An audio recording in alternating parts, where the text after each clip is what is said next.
I made this statement in committee when I presented this bill, and I firmly believe it, or this resolution. I firmly believe that this is the most important resolution we'll be voting on this year. I would like to start out by reading Article 5 of the United States Constitution. The Congress, whenever two-thirds of both houses shall deem it necessary, shall propose amendments to this Constitution, or, now this is the key word, on the application of the legislatures of two-thirds of several states, shall call a convention for proposing amendments, which in either case shall be valid to all intents and purposes as part of this Constitution when ratified by the legislatures of three-fourths of the several states, or by conventions in three-fourths thereof, as the one or the other mode of ratification may be proposed by the Congress, provided that no amendment which may be made prior to the year 1808 shall in any manner affect the first and fourth clauses in the ninth section of the first article, and that no state without its consent shall be deprived of its equal suffrage in the Senate. Senate Joint Resolution 67 is an application to Congress to call for a convention of states. This last year, we passed a resolution calling for a convention of states limited to a balanced federal budget. I believe it's important to apply to Congress for this broader call because the problems that need to be addressed are not limited just to the budget. This call is limited to proposing amendments to the United States Constitution that, first, impose fiscal restraints on the federal government. The fiscal irresponsibility that's led to an almost $18 trillion debt is bipartisan. Both parties are to blame. Let's just look at the last four administrations. Under George H.W. Bush, our debt increased by 52%. Under President Clinton, our debt increased by 37%. Under George W. Bush, our debt increased by 86%. And during the first 4 years of President Obama, our debt has increased 45%. The second area that the call would be limited to is to limit the power and jurisdiction of the federal government. Earlier this year, Senator Norris brought legislation urging Congress to propose a constitutional amendment relative to the regulatory authority of the executive branch. During discussions on that legislation, we talked about the federal government's regulating school bake sales, the new rules being placed on higher education, and the new oppressive EPA water and air rules. The third area that the call would be limited to is to limit the terms of office for its officials and for members of Congress. Our framers envisioned a citizen legislature, which we had for the most part until the 1950s.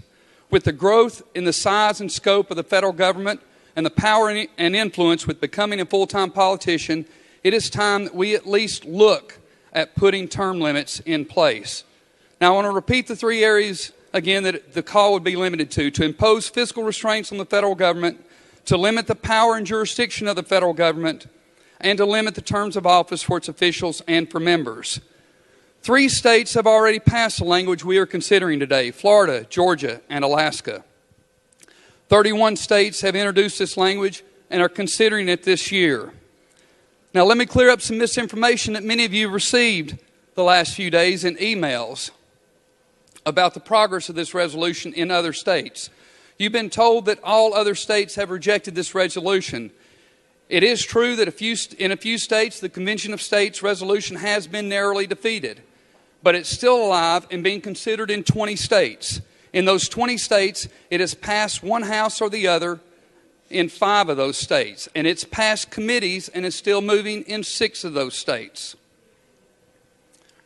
Former U.S. Senator from Oklahoma, Tom Coburn, recently wrote an article for the Washington Times.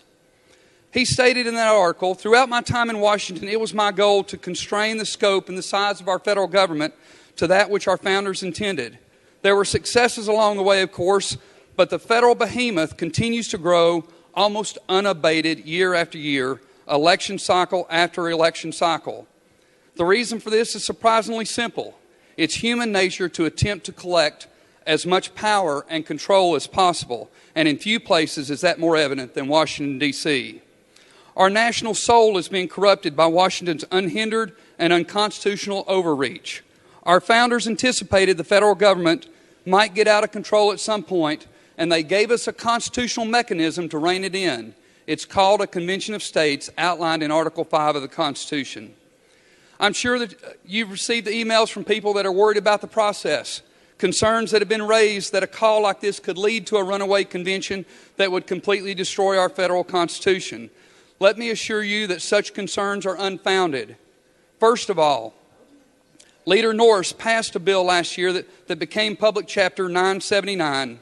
This faithful delegate legislation, which other states have also passed, puts restraints on anyone that represents Tennessee at an Article 5 convention. Secondly, proposed constitutional amendments must pass an extremely high bar before they become part of our Constitution. First, 34 states have to issue an identical calling for a convention. Second, at a convention of states, a proposed amendment would then have to have 34 states approve the proposal before sending it to the states for ratification. Third, and finally, 38 states would have to ratify the amendment before it would become part of the Constitution. In the 50 states, there are 99 individual state legislative bodies. That means only 13 of the 99 could reject or stop any amendment to the federal Constitution. By far the most important safeguard that our founders built into this process. Mr. Speaker, that's an explanation of Senate Joint Resolution 67, and I yield to members for questions.